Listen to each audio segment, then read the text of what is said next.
Boeing is America, America is Boeing.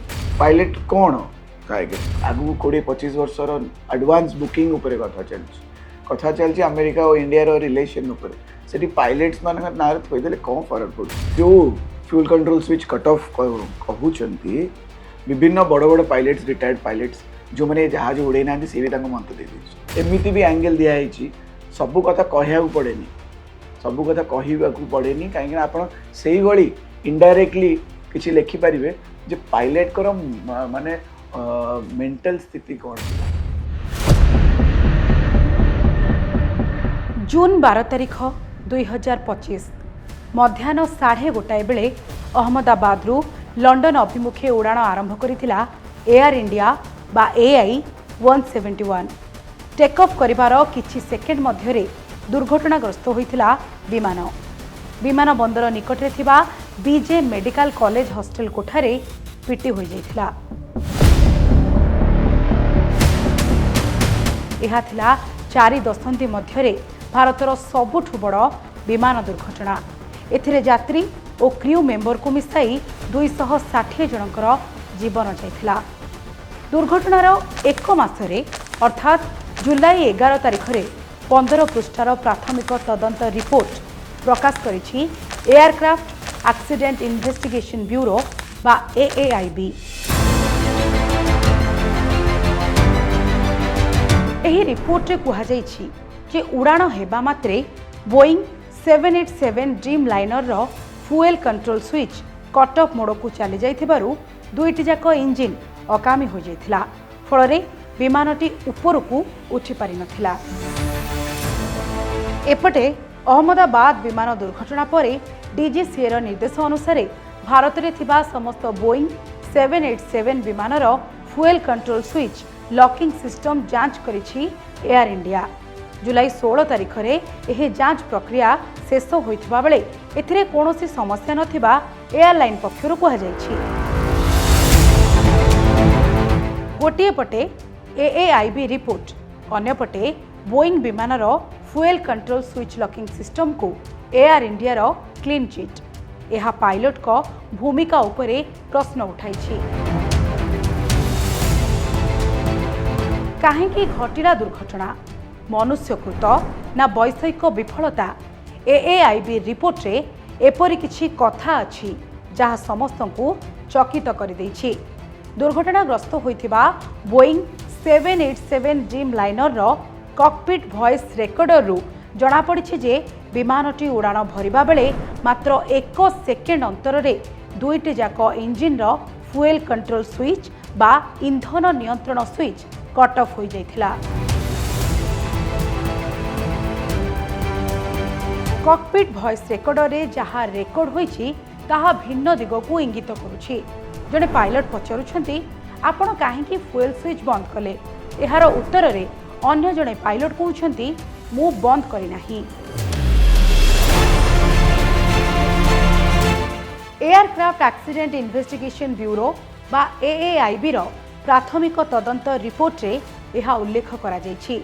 हेले fuel switch बंद हेबा नै मुख्य पायलट सुमित सबरवाल ना को पायलट क्लाइव कुंदर पचारुछंती एक कथा स्पष्ट करि नाही AAIB। रिपोर्ट रे दर्शा जाइछि अहमदाबाद विमान बंदर रु AI-171 उड़ाण हेबा मात्रे विमानर दुईटी जाक इंजिन रो fuel control switch run mode रु कट ऑफ मोड को चली जाइथिला।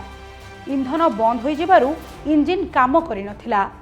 पावर न मिलिबारु विमान ऊपर को उठिबा परिवर्ते तळकू खसिबा आरंभ करिथिला। पुणी थरे कट ऑफ मोड रु रन मोड को आसीथिला फ्यूएल कंट्रोल स्विच किंतु सेतबेलकू आउ किछि उपाय नथिला। ए सबु किछि घटिथिला मात्र किछि सेकेंड भितरे। रन मोड को आसीबा परे गोटे इंजिन काम करिबा आरंभ करि दैथिला अन्य इंजिनटी ठीक भाबे काम करि नथिला। एपटे विमानटी एते तळकू आसी जाइथिला जे आउ थरे ऊपर को उठी पारि नथिला। दीटा स्विच कैप्टन राइट साइड रे अछि फर्स्ट ऑफिसर लेफ्ट साइड रे अछि आउ से कहिचंती इंस्ट्रक्शन हिसाब रे कुहाइछि को भी पायलट ताको इमीडिएटली रिसाइकल करि परिबो। एटा सब्जेक्टिव नुह एटा एटा डिफरेंट एटा अति इमरजेंसी सिचुएशन एथरे आ आपण रूल रेगुलेशन आ सी देखिबो मु कंफर्म करबी सी काटिबो ये ऑन करियो पेंगे समय नाही तो जो रिपोर्ट कहूँ जो फ्यूल कंट्रोल सब रिसाइकल होगी पुणी ऑन होगी इंजिन को आउे स्टार्ट करिया सेटा तो प्रोसीजर ही आमर तो बोइंग यहीटा कही कि जिते फ्यूल कंट्रोल स्विचटा कट ऑफ को जाते इंजिन स्थिति कौन थी इंजिन स्टेटस कौन थी इंजिन हेल्दी पावर दौला ना दौन ता विषय कही सेलेक्टिव रिपोर्टिंग सबुठु बड़ कथा हेउछि फुएल स्विच रे लॉकिंग सिस्टम रहिथिबारु एहा आपे आपे कट ऑफ होई नथाय बोली कहा जाउछि। फुएल स्विच साधारणतः दुई थर ऑपरेट होइथाय। उड़ाण आरंभ बेले एहाकु रन मोड को अणा जाइथाय, अवतरण परे फुएल स्विच कट ऑफ कर दिया जाए। तेणु उड़ाण बेले किपरि एहा कट ऑफ मोड को आसिला ताहा एबे बड़ प्रश्नवाची सृष्टि करिछि। एआईबी रिपोर्ट को नहीं जोरदार वितर्क आरंभ होइछि। एबे प्रश्न उठुछि किपरि कट ऑफ मोड को गला fuel control switch. Fuel control switch system रे रहिथिला कि समस्या, पायलट को त्रुटि जोगु घटिला कि एते बड़ अघटन। दुर्घटना पई आत्मघाती कार्यकलाप दायी नुहे तो बोइंग विमान कंपनी को सुरक्षा देबा पई हेउछि कि उद्यम। प्राथमिक तदंत रिपोर्ट पायलट को आड़ को इंगित करुथिबारु एहाकु नै तीव्र प्रतिक्रिया प्रकाश करिछि पायलट संघ। संघ पक्षरु कुहा जाइछि जे एपरि तदंत रिपोर्ट अभिसंधिमूलक। तदंत पई उपयुक्त विशेषज्ञ को सामिल करा जाई नाही। Airline pilots association of India president captain साम थॉमस एक विवृत्ति जारी करी कहिसेंते जे पायलट को मुंडरे दोष लदी देबा दिगरे तदंत करा जाइछि। आमे एहार दृढ़ प्रतिवाद करुछु। दायी किए आमे किछि करि परिबानी। आमे सिस्टम रो बहुत छोट अंग। So very very sad day for pilots, specially Indian pilots मानकर और मोर जितक बैचमेट सांग माने अछंदी बहुत फ्यूरियस अछंदी, बहुत ही रागिकी अछंदी। कई मीडिया को विशेष आसी परिबेनी काहेकि ना समस्ते गोटे एग्रीमेंट रे बांधी ही अछंदी। जो माने रिटायर्ड करछन से माने कहि परछन नले मो भली जो माने रेजिग्नेशन देछन। एयर इंडिया रो एमडी तथा सीईओ कैम्पबेल विल्सन कहिसेंती जे दुर्घटनाग्रस्त विमान रे कोनोसी मेकानिकल किंबा मेंटेनेंस समस्या नथिबा रिपोर्ट रे प्रकाश पाइछि। पायलट द्वयंकर मध्य किछि मेडिकल समस्या नथिला। प्राथमिक रिपोर्ट रे विमान रे कोनोसी यांत्रिक किंबा वैषयिक त्रुटि थिबा दर्शा जाई नाही। रिपोर्ट रे कुहा जाइछि उभय पायलट उड़ानर पूर्व दिन मुंबई रु अहमदाबाद आसिथिले। उड़ान पूर्वरु जेतिकी विश्राम नेबा कथा नेइथिले सेमाने शारीरिक भावे सुस्थ थिले। ब्रेथालाइजर टेस्ट परे सेमानकु विमान चलाइबा पई अनुमति मिलिथिला। जुलाई 11 तारिख रे प्राथमिक रिपोर्ट प्रकाश करिथिला एएआईबी। तेबे एहा पूर्वरु अमेरिकार प्रतिष्ठित गणमाध्यम वॉल स्ट्रीट जर्नल रे रिपोर्ट रो किछि अंश प्रकाशित होइथिला। किपरि एहा लीक हैला ताहा नै मध्य प्रश्न उठिछि। केवल वॉल स्ट्रीट जर्नल नुहे अमेरिकार आउ किछि गणमाध्यम मध्य दुई मृत पायलट को दोषी सजाई रिपोर्ट मान प्रकाश करिसेंती।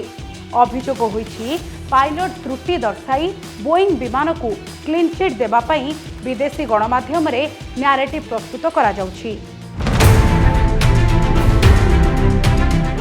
एही तदंत रे भारत रे थिबा एएआईबी सहित भारतर directorate general of civil aviation बा डीजीसीए एवं युक्तराष्ट्र अमेरिकार नेशनल ट्रांसपोर्टेशन सेफ्टी बोर्ड बा NTSB, federation of aviation administration बा एफए, बोइंग कंपनी विशेषज्ञ आदि रहिसेंती। घटनार 30 दिन पर प्राथमिक रिपोर्ट प्रकाश करिछि एएआईबी। वर्षक मध्यरे आसिबो चूड़ांत रिपोर्ट। भारतर बेसामरिक विमान चलाचल मंत्री राममोहन नायडू कहिसेंती विश्व रे भारतर पायलट और क्रू मेंबर को स्वतंत्र परिचय रही। आमे चूड़ांत रिपोर्ट को अपेक्षा करिबा। एबे कोनोसी निष्कर्ष रे पहुंचीबा अनुचित। 2013 मसीहारे निर्मित होइथिला दुर्घटनाग्रस्त बोइंग 787 विमान। निर्दिष्ट समय सीमा मध्यरे एहार मेंटेनेंस जांच करा जायथिला। 2025 मे मास 22 तारिख रे विमान को उड़ान पाई उपयुक्त प्रमाणपत्र दिया जायथिला। 2019 और 2023 मसीहारे विमानर फुएल स्विच सह थ्रटल कंट्रोल मॉड्यूल को बदला जाइथिला।